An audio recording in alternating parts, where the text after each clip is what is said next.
नेता। नगर निगम के चुनाव पास आने वाले थे। पूरे कानपुर शहर में टिकट को लेकर मारामारी शुरू थी, लेकिन सबसे ज्यादा चर्चा में वार्ड नंबर 40 की सीट थी। वो इसलिए क्योंकि इस बार वहां की सीट महिला के लिए आरक्षित थी। अब सवाल ये था कि चुनाव लड़ेगा कौन। इससे पहले ठाकुर साहब वहां से पार्षद थे और इस बार उन्होंने अपनी पत्नी सीमा ठाकुर को टिकट दिलवाई और ठाकुर साहब की शान के कारण सीमा जी ने 20,000 वोटों से चुनाव जीत लिया। अरे बधाई हो सीमा भाभी, अब तो आप वार्ड की पार्षद बन गई हैं। अब तो हमारे काम आप ही करवाएंगी। अरे ये तो सिर्फ नाम की पार्षद बनी है, वो तो महिला सीट आ गई, वरना पार्षद तो मुझे ही बनना था। अब भले ही चेहरा इसका होगा, लेकिन पावर तो मेरी ही होगी। अरे वाह भाई साहब, क्या दिमाग लगाया है आपने भी। आइए आप लोग, खाना लगा दिया है सबके लिए। सीमा जी पार्षद बन चुकी थीं, फिर भी उनकी एक ना चलती। सारे काम ठाकुर साहब खुद ही संभाल लेते और जहां जरूरत पड़ती वहां सीमा जी का अंगूठा लगवा लेते। सीमा जी ज्यादा पढ़ी लिखी भी नहीं थी। एक दिन ठाकुर साहब और सीमा एक प्रोग्राम में जाते हैं। अरे ठाकुर साहब, आप आ गए। ओहो, पार्षद मैडम भी आ गई हैं। स्वागत है आप दोनों का। लगता है हमारे पार्षद फंड का सही इस्तेमाल हो रहा है। चलिए अब उद्घाटन करते हैं। ये लीजिए ठाकुर साहब कैची, आप ही सबसे पहले प्रवेश कीजिए। सब लोग आगे निकल जाते हैं और सीमा जी पार्षद होने के बावजूद भी पीछे खड़ी रह जाती हैं।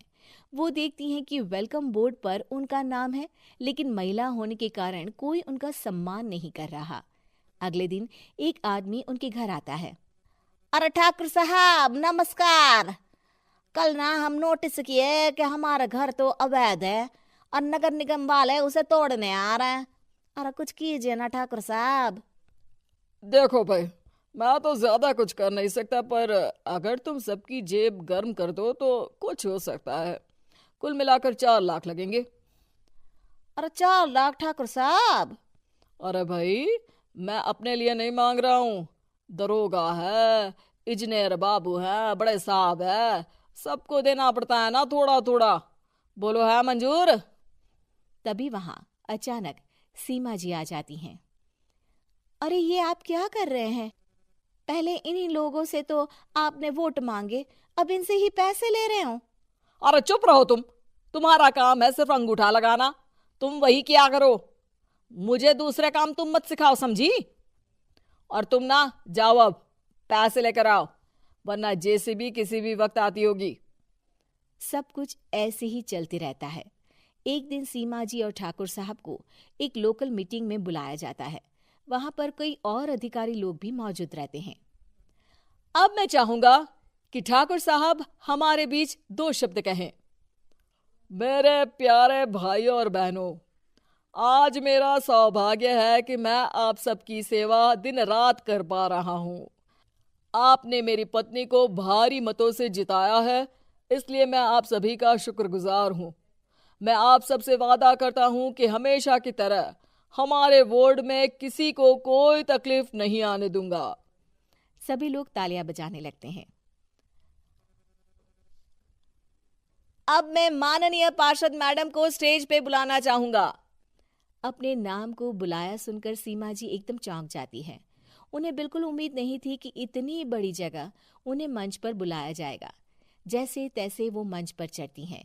ऊपर जाते ही सीमा जी को सारी पुरानी बातें याद आ जाती हैं कि किस तरह उनके पति उन्हें कभी भी आगे बढ़ने नहीं देते और उनके नाम से गलत काम करते हैं। वो बोलने लगती हैं। मैं आपके वार्ड की पार्षद सीमा हूं। आप में से बहुत कम लोग ही मुझे जानते होंगे, क्योंकि इससे पहले मुझे कभी ऐसा मौका ही नहीं मिला।